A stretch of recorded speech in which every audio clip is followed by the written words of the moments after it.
Isang mainit na hapon nang magdesisyon si Manny Pacquiao na gawin ang isang bagay na hindi inaasahan ng karamihan mula sa isang world champion at senador. Pumasok siya sa isang lokal na sangay ng bangko na dala lang ang isang simpleng sobre. Walang bodyguards, walang media, walang mamahaling suit, puro si Manny lang na naka-plain shirt, jeans, at sneakers. Sa mata ng mga tao sa paligid, mukha siyang ordinaryong lalaki na may ginagawang errands. Sa loob ng bangko, puno ng ingay ang hangin, karaniwang usapan, pag-click ng keyboard, at pag-shuffle ng papeles. Naghihintay ang mga customer sa pila, may mga nagtatap ng paa ng walang pasensya, may mga nag-scroll sa cellphone. Tumayo si Manny sa pila, ngumingiti ng magalang sa mga tao sa paligid niya, ganap na relaxed. Pero nang mapansin siya ng bank manager, may kumislap na hinala sa mata nito. Sa tingin ng manager, hindi mukhang may hawak na multimillion peso check si Manny. Nakita lang niya ang isang taong hindi bagay sa imahe ng mayamang kliyente. Sa halip na makita ang kababaang loob, nakita niya ang kahinaan. Sa halip na respeto, pinili niya ang yabang. Nang makarating na si Manny sa counter, binati niya ang manager ng kanyang karaniwang kagandahang loob. Inabot niya ang check sa counter at mahinang sinabi, "Gusto ko pong i-deposit ito, please." Kumunot ang noo ng manager habang kinuha ang papel. Matatalim ang tono niya, puno ng duda. "Saan mo nakuha to? Hindi totoo yung check na iyan. May account ka ba rito?" Natahimik ang mga pinakamalapit na customer. Naramdaman nila ang tumataas na tensyon. Pero nanatiling kalmado si Manny. Matatag ang boses niya, relaxed ang postura. Hindi siya nandun para makipagtalo, pero mas lalong pumikit ang mata ng manager na parang determinado siyang makahanap ng mali. Sa kanya, hindi si Manny isang iginagalang na lider o legendary boxer. Isa lang siyang taong pwede niyang tingnan ng pababa. At sa sandaling yon, naitakda na ang eksena para sa isang engkwentro na magpapashock sa lahat sa bangko.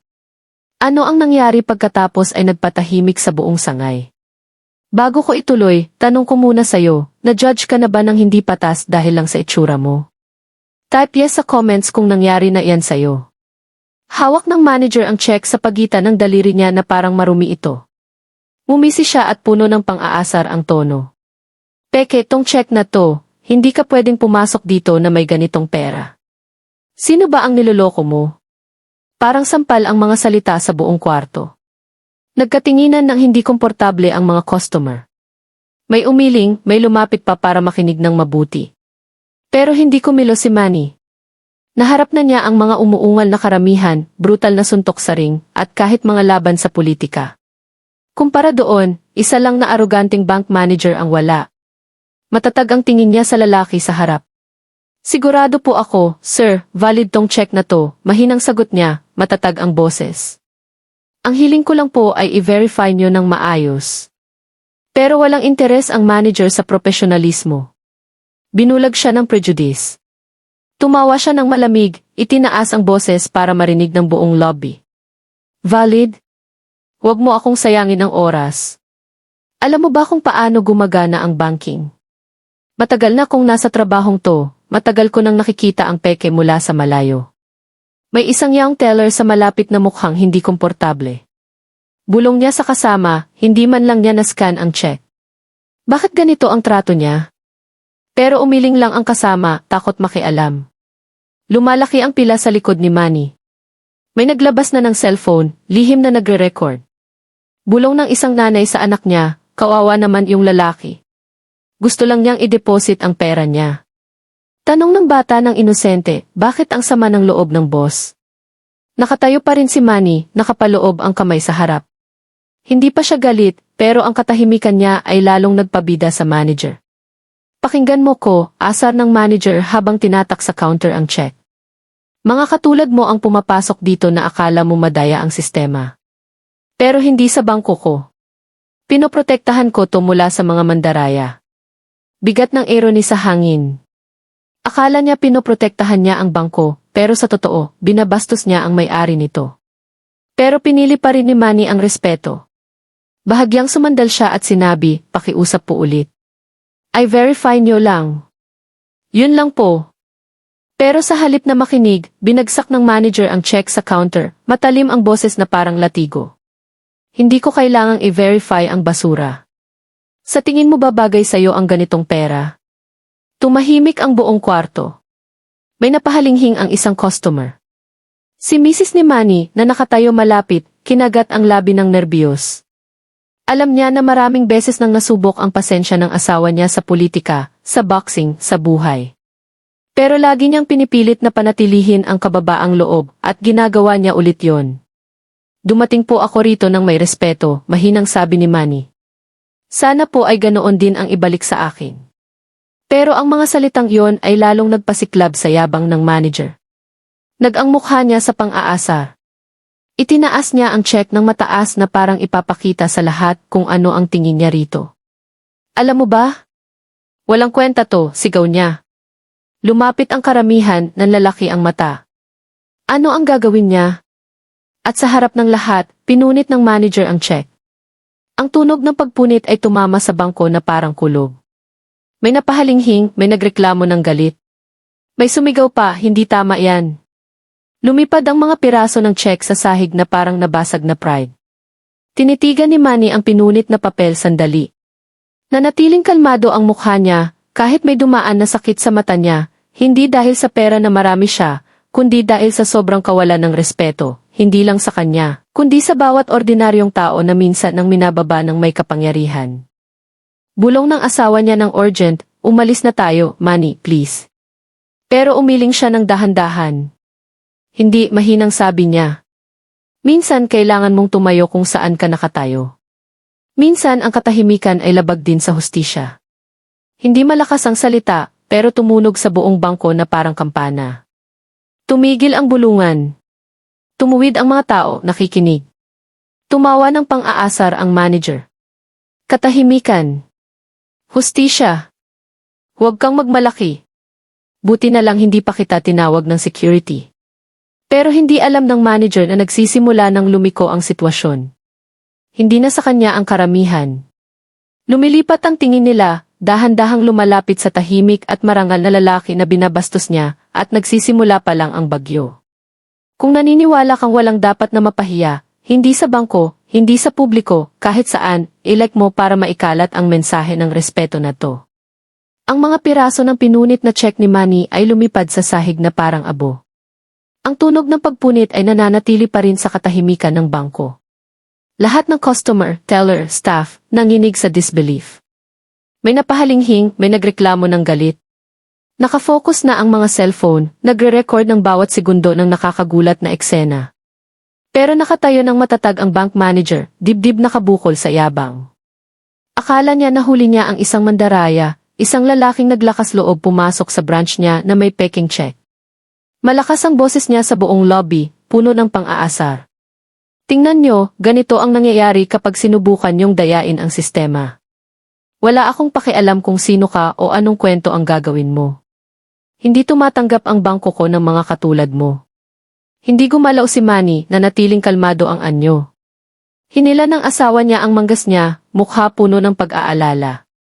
Takot ang mga anak niya, nakakapit sa kanya. Please, Manny, bulong niya ng urgent. Huwag na nating gawing mas malala. Umalis na tayo.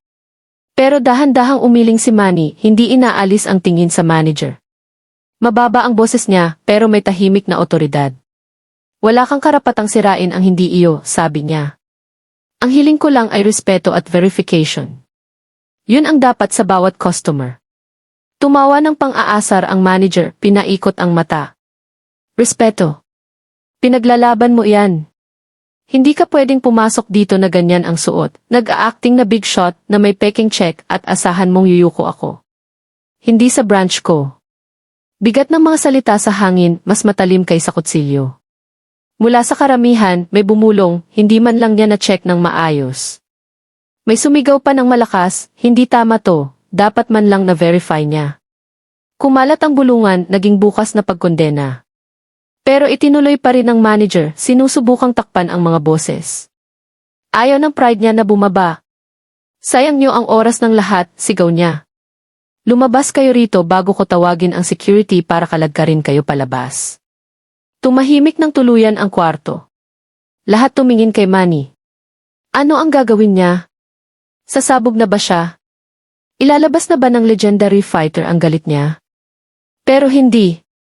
Tumayo siyang mas matangkad pero nanatiling nakabukas ang kamao. Matatag ang mata, matatag ang paghinga. Alam niyang nakatingin ang buong kwarto at malapit na ang buong mundo sa pamamagitan ng mga cellphone. Tawagin mo kung sino man ang gusto mo, matatag na sabi ni Manny.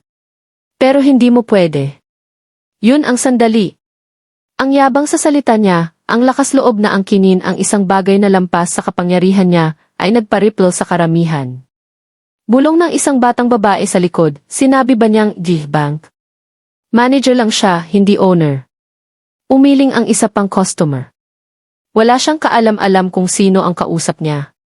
Sandaling ipikit ni Manny ang mata, kinokolekta ang pasensya.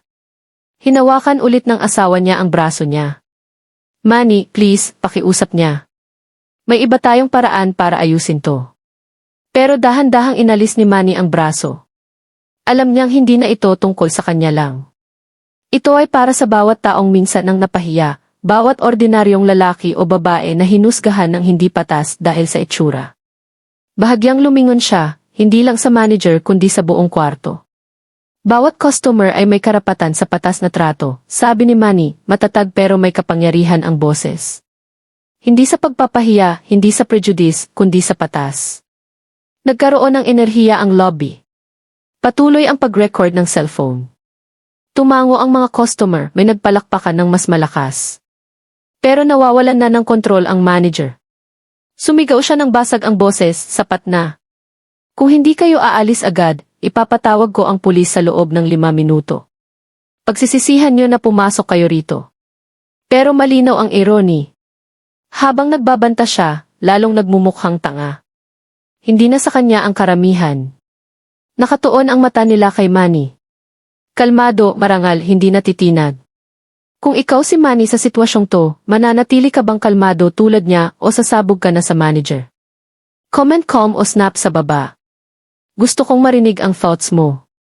Lubos nang nagbago ang atmosphere sa bangko. Ang nagsimula bilang simpleng transaksyon ay naging moral na labanan. Labanan sa pagitan ng yabang at kababaang loob, prejudice at respeto. At habang akala ng manager na nanalo siya sa pagpapahiya sa customer, hindi niya alam na nawawalan siya ng mas malaki, tiwala ng staff, suporta ng customer, at respeto ng lahat na nanonood. Lumalakas ang bulungan sa karamihan. May kumikislap na pagkilala sa ilang mukha. May bumulong, wait, si Manny Pacquiao ba yon? Lumilipat na ang agos at malapit nang mabunyag ang katotohanan. Pero sa ngayon, tahimik ang bangko, naghihintay sa susunod na galaw. Kung naniniwala kang walang dapat tratuhin ng ganito sa publiko, share mo para marami pang makakita ang kwentong ito ng dignidad laban sa yabang. Parang bubog ang lobby ng bangko. Patuloy ang pag-record ng cellphone. Kumakalat ang bulungan. At nakatayo ang aroganting bank manager na nakapaloob ang braso, convinced na napahiya niya ang isang mandaraya. Pero sa sulok, may matandang lalaki na pumikit sa tingin kay Manny. Nanginginig ang kamay habang bumulong sa babaeng katabi. Ang mukha na iyan. Nakita ko na iyan dati. Hindi ba si Manny Pacquiao iyon? Tumingin ng mabuti ang babae. Lumaki ang mata niya. Tama ka. Si Manny Pacquiao yon, ang world champion. Kumalat ang bulungan na parang apoy. May napahiyaw ang isa pang customer, hawak ang cellphone. Oh my God, si Manny Pacquiao nga. Nakapanood ako ng speech niya sa YouTube noong 1 linggo. Bakit hindi ko agad nakilala? Sumigaw ng malakas ang isang teenager sa likod na narinig ng manager. Si Pacman iyon, ang people's champ. Parang nagyelo ang bangko. Nagkatinginan ang mga teller, nagdadaon ang shock sa mukha nila. May ilang staff na lumapit pa, nanlalaki ang mata habang napagtanto kung sino ang nakatayo ng mapagpakumbaba sa counter kanina pa. Pero ang isa na hindi napansin o ayaw maniwala ay ang bank manager. Kinawayan niya ang kamay ng pang-aasar sa karamihan. Huwag kayong magmalaki. Sa tingin niyo ba si Manny Pacquiao ang tatayo rito sa branch ko na ganyan ang suot, naghihintay sa pila tulad ng iba? Gumamit kayo ng utak. Isa lang yang scammer na nagpapanggap. Ang yabang sa tono niya ay nagpatawag ng ungol mula sa mga customer. Alam na nila ang katotohanan at lalong lumalim ang hukay na kinakayod niya. Samantala, tahimik na nakatayo si Manny, halos nahihiya sa lumalaking pagkilala. Hindi siya pumunta roon para ipagmalaki kung sino siya. Dumating siya bilang simpleng tao, bilang ama, bilang customer. Huling bagay na gusto niyang gamitin ay ang fame. Itinaas niya ang kamay ng mahina, pinapakalmahan ang karamihan. Pakiusap, mahinang sabi niya. Hindi ito tungkol kung sino ako. Tungkol ito sa kung paano dapat tratuhin ang sinuman. Pero ang kababaang loob niya ay lalong nagpatindi ng paghanga ng karamihan. Lumapit ang isang middle-aged na lalaki, malakas na sinabi para marinig ng lahat. Manager, hindi mo alam ang ginawa mo. Hindi basta tao to, si Manny Pacquiao to, senador, philanthropist, at pride ng bayan natin. At pinunit mo ang check niya nang hindi man lang na-verify. Nag-erupt ang lobby sa pagkakasundo. Nag-twitch ang mukha ng manager pero pinilit niyang tumawa. Mga tanga kayo lahat. Si Pacquiao. Impossible. Huwag kayong maniwala sa lahat ng naririnig niyo. Mukhang alik lang iyan na naghahanap ng atensyon. Pero lumiko na ang agos. Lumapit ng mahina ang isang young teller. Nanginginig siya, pero nakita niya ang tapang. Sir, sa tingin ko tama sila. Siya, yon. Nakita ko siya sa tsihi mula pagkabata ko. Hindi malilimutan ang mukha niya. Si Manny Pacquiao yon. Napuno ng halinghing ang hangin. Electric ang enerhiya ng karamihan, puno ng disbelief sa yabang ng manager at paghanga sa pasensya ni Manny. Pero tumanggi pa rin si Manny na gamitin ang fame bilang panangga. Tumingin siya sa karamihan at sinabi, kahit si Manny Pacquiao ako o hindi, hindi dapat yon ang basehan. Ang punto ay, walang dapat na mawala ng respeto kapag pumasok sa bangko. Bawat tao, mayaman man o mahirap, dapat tratuhin ng patas. Tahimik ang kwarto sa mga salita niya. Tumunog ng totoo sa puso ng lahat. Nakita mo na ba ang isang taong nanatiling kalmado kahit ininsulto? I share ang kwento mo sa comments. Gusto kong marinig. Pero pinagpapawisan na ang manager. Ang bulungan, ang pagkilala, ang mga cellphone, nawawala na sa kontrol niya. Pero hindi pinayagan ng pride niya na bumaba. Sumandal siya sa counter, nakatingin ng masama kay Manny.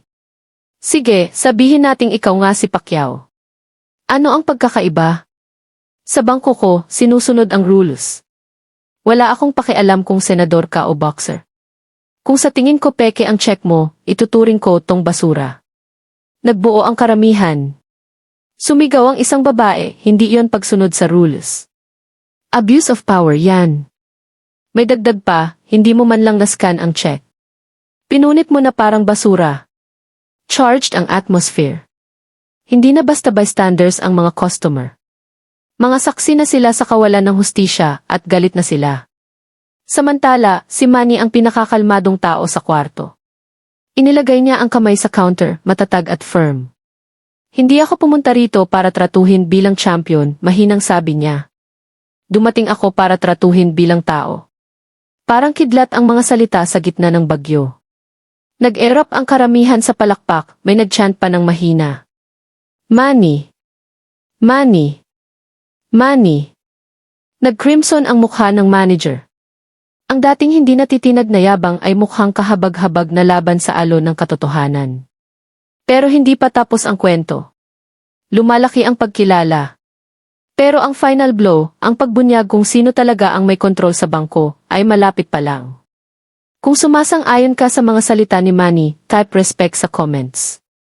I flowed natin ang chat ng salitang respect. Nasa dulo na ng chaos ang bangko. Pinili na ng karamihan ang panig nila. Tanging ang manager ang nasa dinyal pa rin, at kapag dumating ang katotohanan, mababasag ang yabang niya ng tuluyan. Electric ang lobby. Nagbulungan ang mga customer, nagre-record ang cellphone, at kumakalat ang pangalan ni Manny Pacquiao na parang spark. May nag-chant ng mahina, may nagbulungan ng disbelief. Alam na ng lahat maliban sa iisang lalaki na ayaw maniwala, ang manager. Nakatayo siya ng matatag sa likod ng counter, pinagpapawisan pero defiant, nakakapit sa yabang na parang panangga. Basag ang boses pero sinubukan niyang magmukhang malakas. Pakinggan niyo, wala akong pakialam sa sinasabi niyo. Sikat man o hindi, sa branch na to, ako ang may desisyon. At sinasabi ko, hindi nababagay dito ang lalaking to.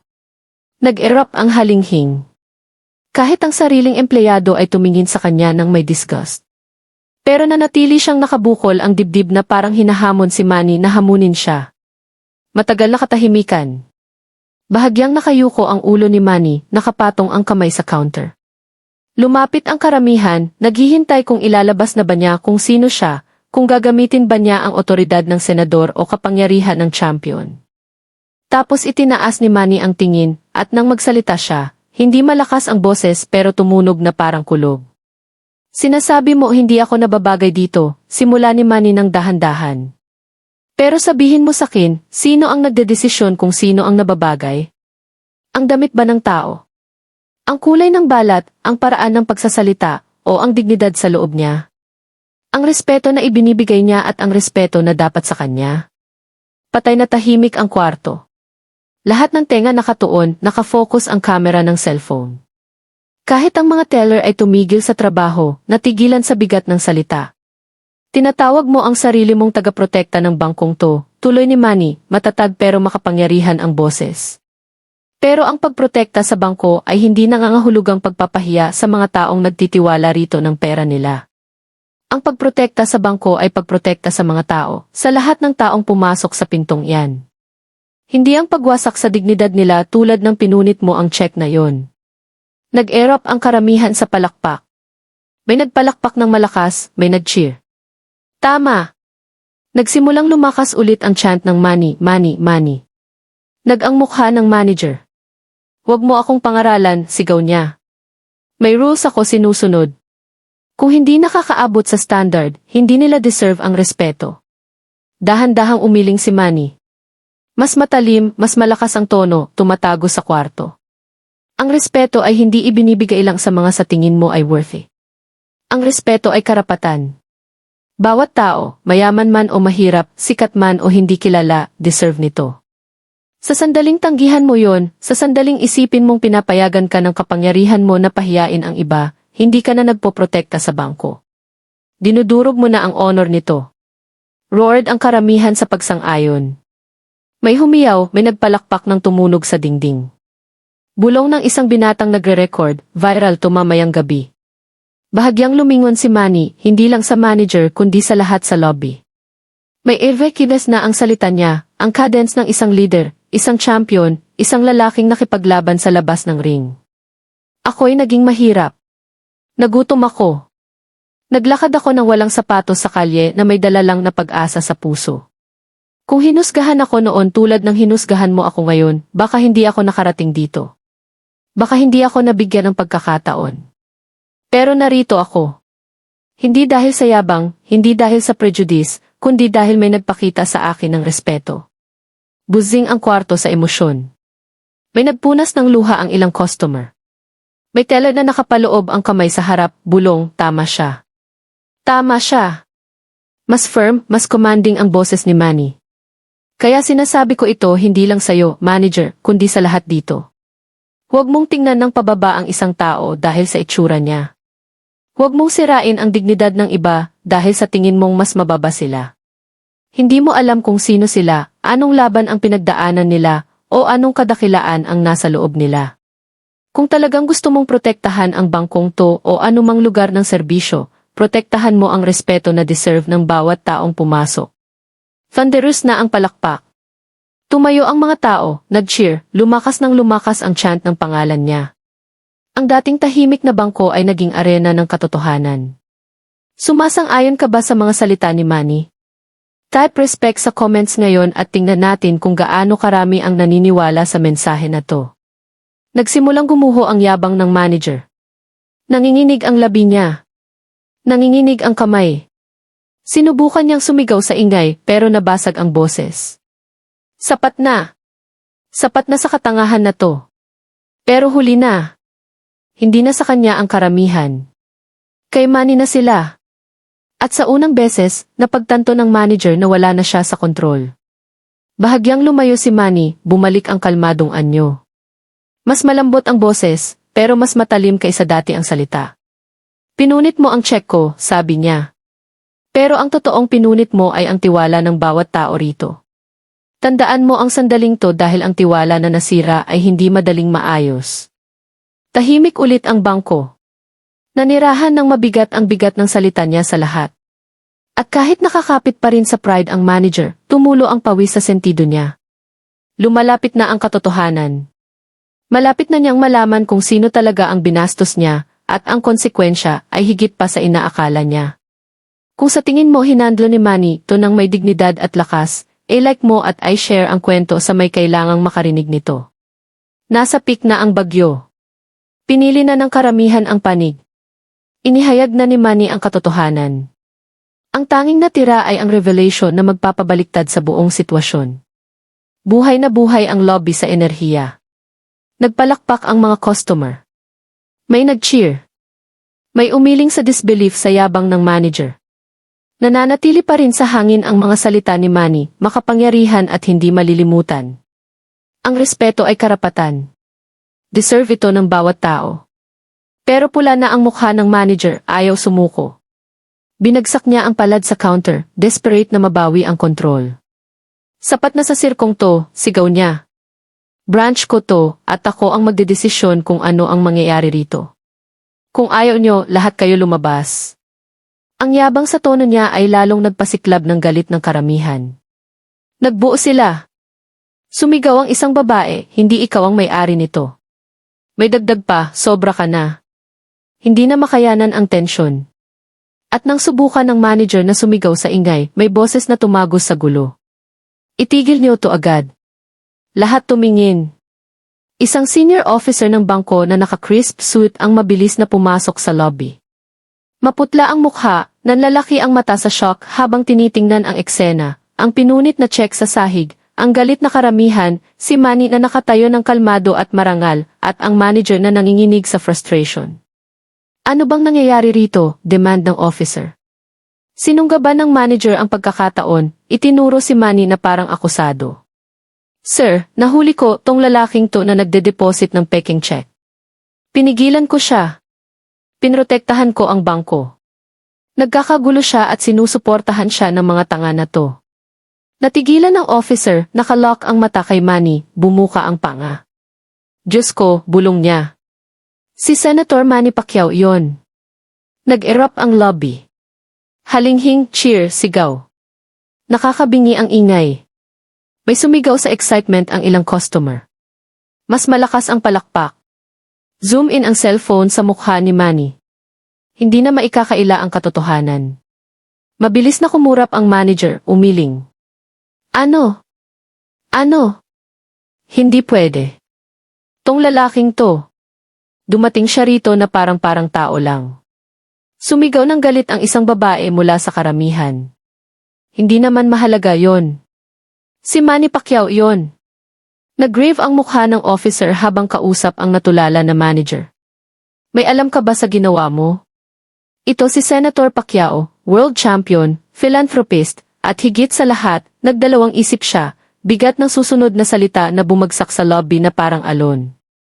Isa siya sa major shareholders ng mismong bangko na to. Nag-erupt ulit ang karamihan, mas malakas kaysa dati. May nag-cheer, may tumawa sa absurdity. May umiling sa disbelief. Kinuha ng cellphone ang bawat segundo. Viral na ang moment na to. Natumba ang manager pabalik, kulang sa kulay ang mukha. Nabuka ang labi pero walang lumabas na salita. Ang yabang na nagbigay lakas sa kanya buong hapon ay gumuho sa purong panik. Ikaw may-ari, stammer niya. Ikaw ang may-ari ng bangko. Matatag pero matalim ang mata ni Manny. Walang yabang, walang easy, walang gloat. Tumango lang siya. Pero ngayon hindi ako pumunta rito bilang owner. Dumating ako bilang customer. At nabigo ka. Yumuko si Manny, kinuha ang mga piraso ng pinunit na check. Hindi galit ang itsura, disappointed lang.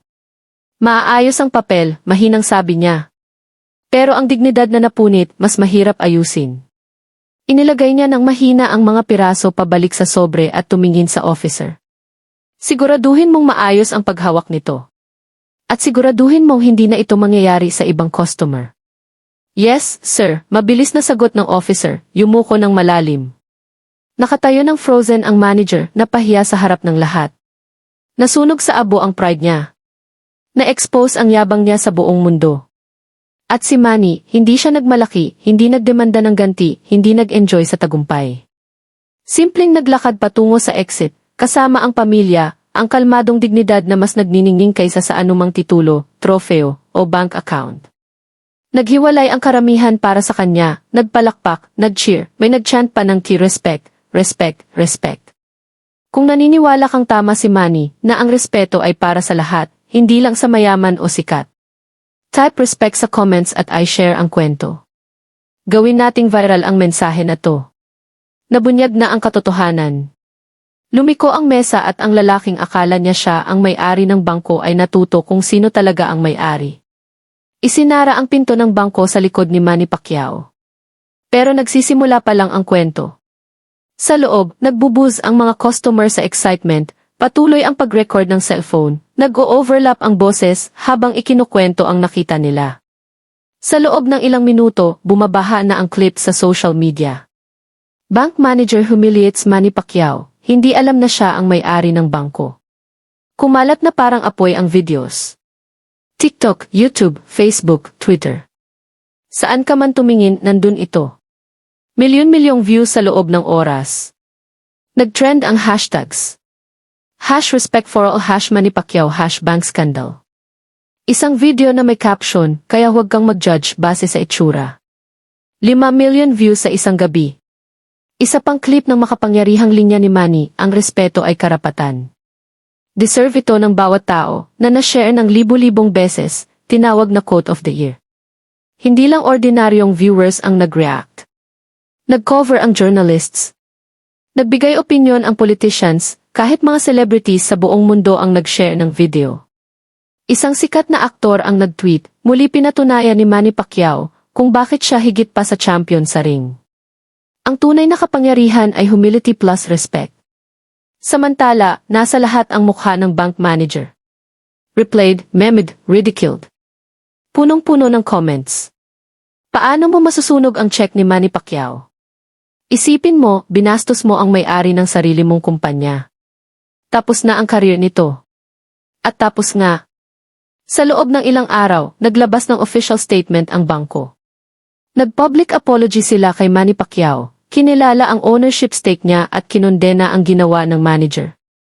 Nangako sila ng internal investigation at kinumpirma na suspended ang manager pending dismissal. Sinubukan ng manager na maglabas ng tearful apology video. Sabi niya hindi niya alam at ginagawa lang niya ang trabaho, pero irreversible na ang damage. Wala nang tiwala sa kanya ang publiko. Habang lumulubog ang manager sa kahihiyan, mas tumaas si Manny. Pinuri ng news outlets ang composure niya. Ang dignidad ni Pacquiao ay nagtuturo sa mundo ng aral sa respeto, sabi ng isang headline. Tinawag siyang people's champion, hindi lang sa boxing kundi sa buhay. Pinakanakatayo ay kung paano tumugon si Manny pagkatapos.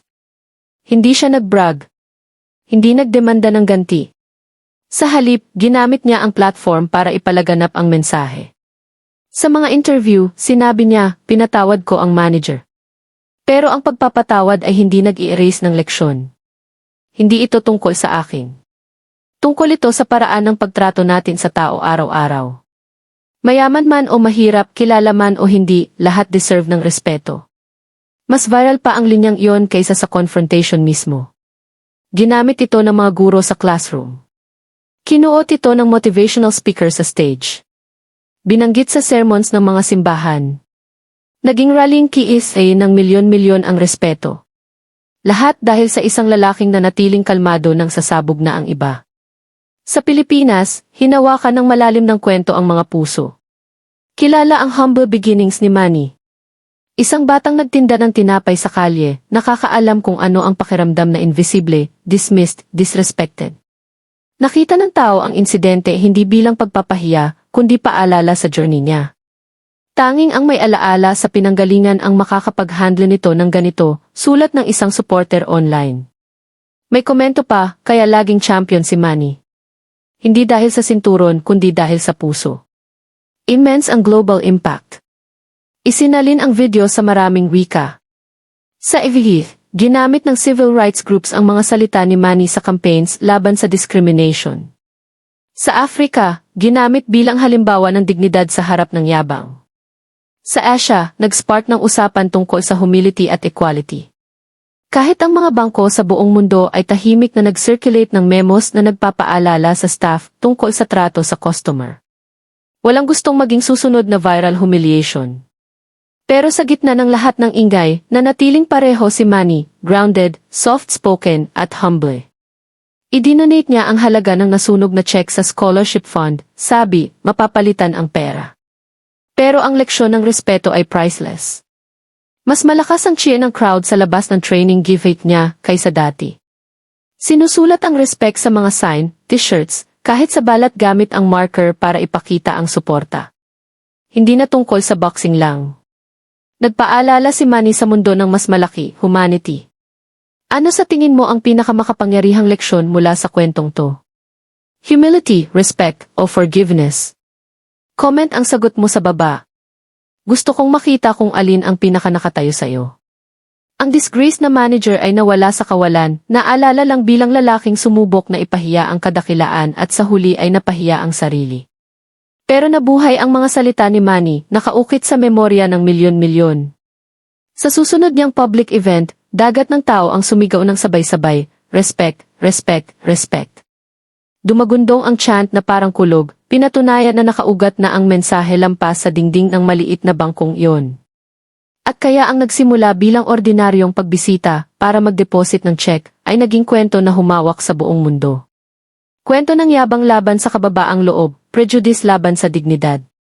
Kwento na nagpatunay na ang tunay na champions ay lumalaban hindi gamit ang kamao kundi karakter. Kung naniniwala kang walang dapat husgahan base sa itsura, type respect sa comments ngayon. I like para suportahan ang mensahe ni Manny at I share ang kwento para ma-inspire pa ang marami sa buong mundo. Natapos ang video pero nanatili magpakailanman ang leksyon. Ang respeto ay karapatan. Deserve ito ng bawat tao.